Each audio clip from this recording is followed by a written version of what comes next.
말씀은 열왕기하 22장 1절부터 13절까지 말씀입니다. 열왕기하 22장 1절부터 13절까지 말씀입니다. 열왕기하 22장 1절부터 13절까지 말씀 우리 한 목소리로 함께 보겠습니다. 요시야가 왕위에 오를 때 나이가 8세라 예루살렘에서 31년간 다스리니라. 그의 어머니의 이름은 여디다요 보스갓 아다야의 딸이더라. 요시야가 여호와 보시기에 정직히 행하여 그의 조상 다윗의 모든 길로 행하고 좌우로 치우치지 아니하였더라. 요시야 왕 18번째 해에 왕이 무술람의 손자 아살리야의 아들 서기관 사반을 여호와의 성전에 보내며 이르되 너는 대제사장 힐기야에게 올라가서 백성이 여호와의 성전에 드린 은 곧 문지킨 자가 수납한 은을 계산하여 여호와의 성전을 맡은 감독자의 손에 넘겨 그들이 여호와의 성전에 있는 작업자에게 주어 성전에 부서진 것을 수리하게 하되 곧 묵수와 건축자와 미장이하게 주되 하고 또 제목과 다듬은 돌을 사서 그 성전을 수리하게 하라. 그러나 그들의 손에 맡긴 은을 회개하게 말지니 이는 그들이 진실하게 행함이니라. 대제사장 힐기야가 서기관 사반에게 이르되 내가 여호와의 성전에서 율법책을 발견하였노라 하고 힐기야가 그 책을 사반에게 주니 사반이 읽으니라. 서기관 사반이 왕에게 돌아가서 보고하여 이르되 왕의 신복들이 성전에서 찾아낸 돈을 쏟아 여호와의 성전을 맡은 감독자의 손에 맡겼나이다 하고 또 서기관 사반이 왕에게 말하여 이르되 제사장 힐기야가 내게 책을 주더이다 하고 사반이 왕의 앞에서 읽음에 왕이 율법책의 말을 듣자 곧 그의 옷을 찢으니라. 왕이 제사장 힐기야와 사반의 아들 아히감과 미가야의 아들 악볼과 서기관 사반과 왕의 시종 아사야에게 명령하여 이르되 너희는 가서 나와 백성과 온 유다를 위하여 이 발견한 책의 말씀에 대하여 여호와께 물으라. 우리 조상들이 이 책의 말씀을 듣지 아니하며 이 책에 우리를 위하여 기록된 모든 것을 행하지 아니하였으므로 여호와께서 우리에게 내리신 진노가 크도다. 아멘. 하나님 앞에 의로웠던 왕 히스기야 왕 이후에 그의 아들 므낫세 왕은 말년에 하나님께 돌아오긴 했지만 돌아오기 전까지 주변 나라들의 우상이란 우상은 다 모아서 정말 열심히 우상 숭배를 했습니다. 그래도 이 므낫세 왕은 하나님께 돌아오긴 했어요. 그 히스기야의 손자 므낫세 왕의 아들인 아몬 왕은 아버지와 같이 성경의 표현으로는 아버지의 길을 따라서 우상 숭배하다가 2년 만에 암살당했죠. 이게 어제까지 말씀의 내용이고 다행인 것은 유다의 왕이었던 아몬을 죽인 반란이 백성들이 진압을 합니다. 그리고 아몬의 아들이었던 요시야가 왕으로 설 수 있도록 세웁니다. 우리 1절을 함께 다시 한번 읽어보겠습니다. 요시야가 왕위에 오를 때 나이가 8세라 예루살렘에서 31년간 다스리니라. 그의 어머니의 이름은 여디다요 보스갓 아다야의 딸이더라. 요시야는 아직 왕으로서 준비가 되지 않은 8살의 왕이 됐어요. 아무것도 할 수 없는 나이에 왕이 된 것 같은데 오히려 이것이 요시야에게는 복이 되었어요. 아버지 아몬이 했던 우상 숭배를 하나도 보고 자라지 않았기 때문에 미처 배울 시간이 없었기 때문에 오히려 그에게 복이 되었습니다. 2절을 함께 보겠습니다. 함께 읽겠습니다. 요시야가 여호와 보시기에 정직히 행하여 그의 조상 다윗의 모든 길로 행하고 좌우로 치우치지 아니하였더라.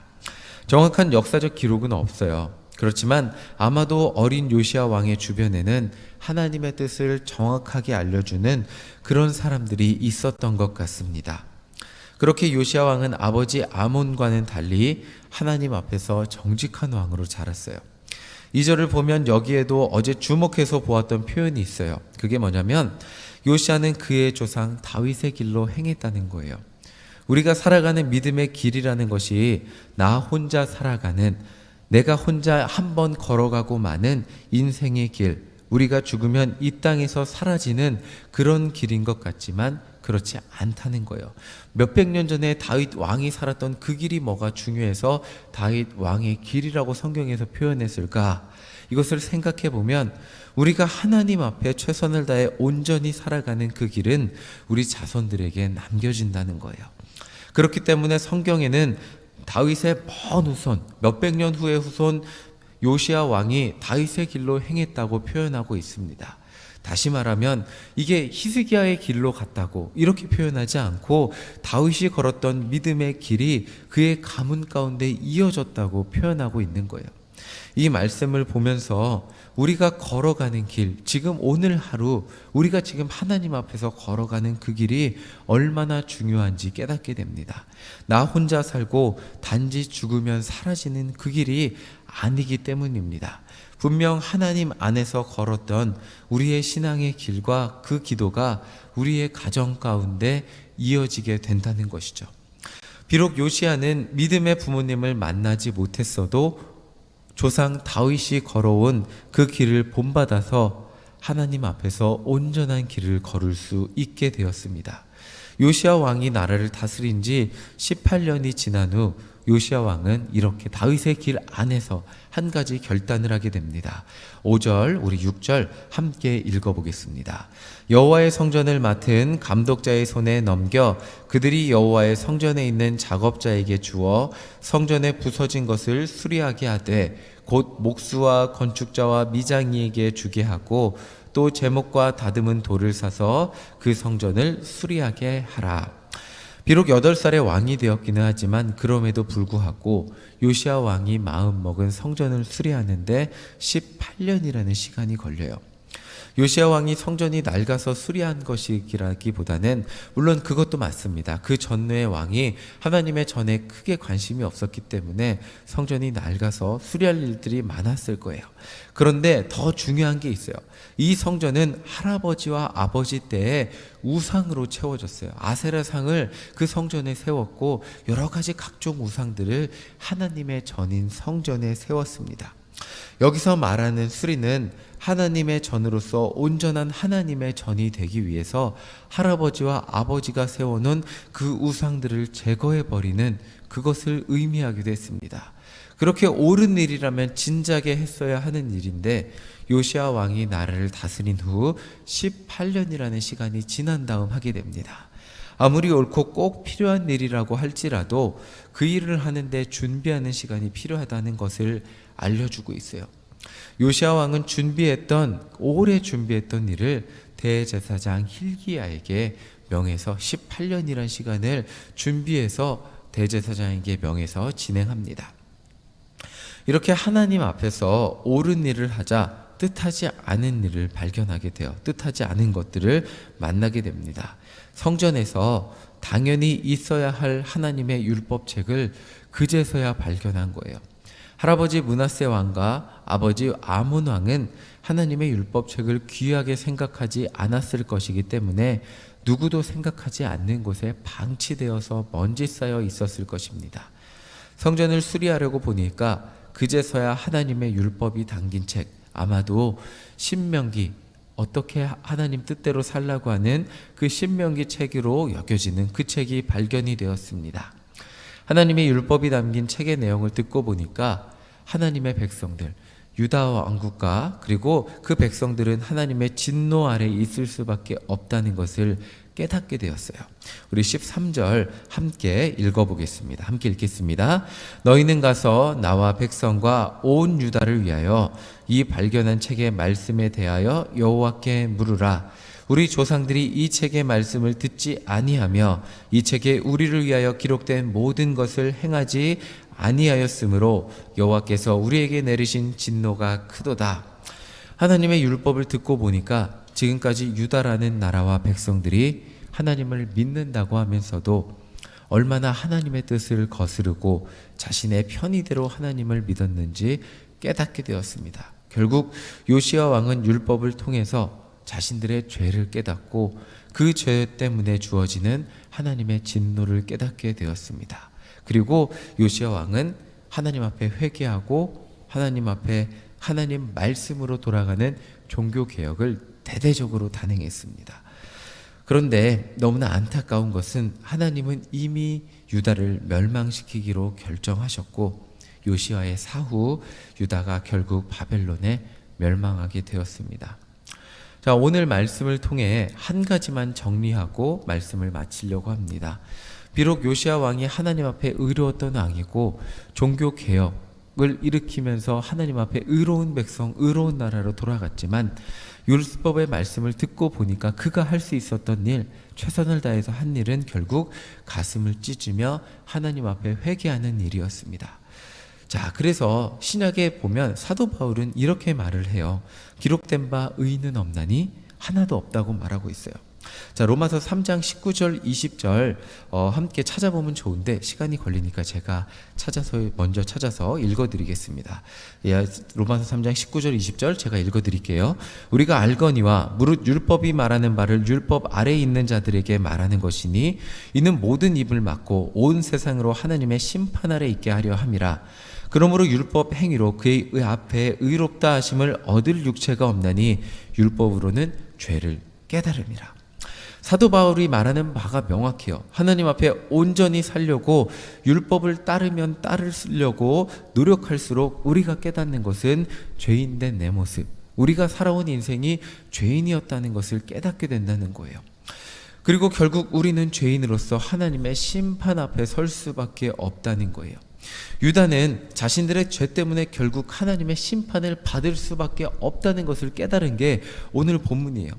어찌 보면 유다 왕국의 역사는 하나님의 의로웠던 왕이 나타나서 회개하고 다시 우상 숭배하는 왕이 나타나서 죄를 짓고 다시 회개하고 다시 죄를 짓고 이 패턴을 극복하지 못하는 유다 왕국 때문에 결국 멸망하게 되었습니다.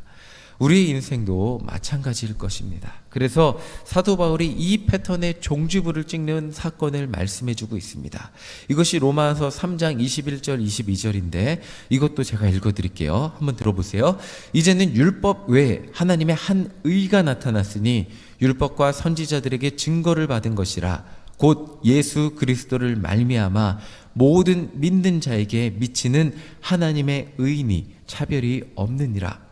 율법으로는 극복이 도저히 안 되니까 결국 인간이 죄인이라는 것밖에 증명이 되지 않으니까 율법을 극복할 수 있는 한 가지 방법을 하나님이 주신 거예요. 다 알고 계십니다. 그게 뭐죠?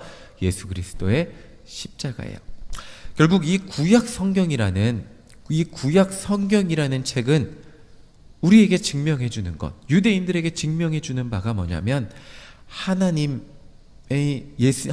아들 예수님의 십자가가 우리에게 얼마나 필요한지, 유대인들에게 얼마나 필요한지 말해주고 있는 책이기도 합니다. 유다 왕들의 의로움과 우상 숭배의 반복, 그것이 우리에게 말해주는 것은 예수님의 십자가가 우리 인생에 역사적으로 얼마나 필요한지 말해주고 있는 것입니다. 아무리 의로웠던 왕이 나타나도 이 왕이 종교개혁을 대대적으로 실행한다고 해도 결국 우상숭배에서 완전히 벗어나지 못하기 때문입니다.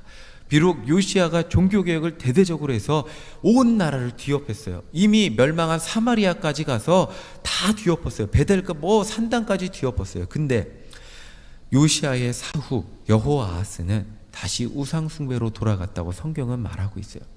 결국 우리에게 필요한 것은 내가 열심히 믿어서 그 열심히 믿은 그 행위, 그것을 믿음의 유산을 자녀들에게 그것만을 남겨줄 수 있는 것이 아니에요.